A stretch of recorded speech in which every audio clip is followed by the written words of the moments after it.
خلق الإنسان علمه البيان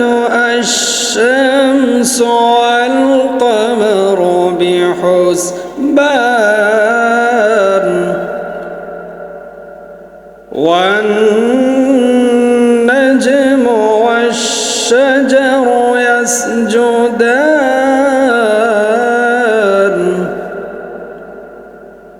والسماء رفعها ووضع الميزان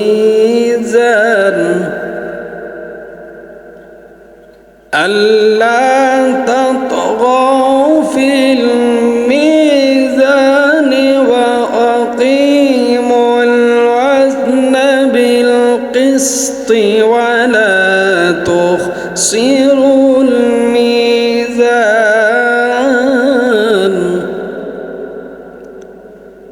والأرض وضعها للأنام فيها فاكهة والنخل ذات الأكمام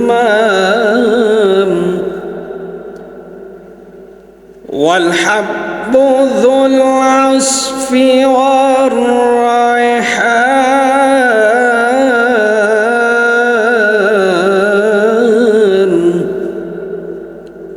فبأي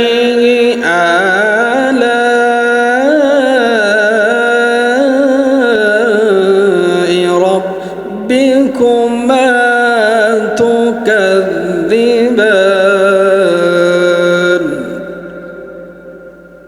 خلق الإنسان من صلصال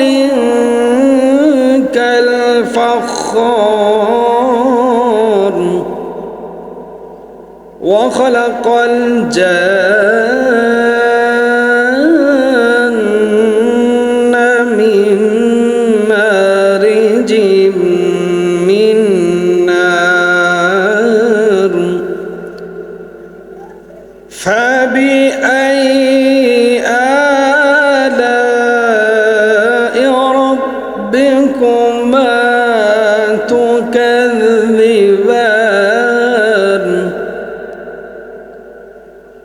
رب المشرقين ورب المغربين فبأي آلاء ربكما تكذبان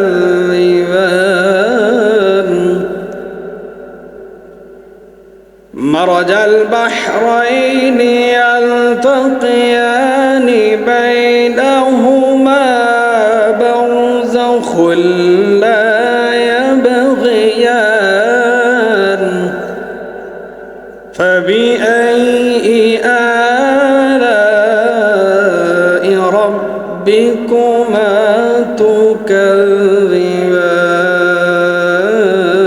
تكذبان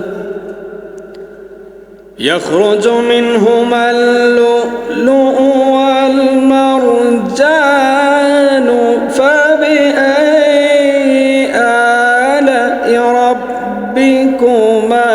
تكذبان وله الجوار المنشآت في البحر كالأعلام فبأي آلاء ربكما تكذبان كل من عليها فان ويبقى وجه ربك ذو الجلال والإكرام فبأي آلاء ربكما تكذبان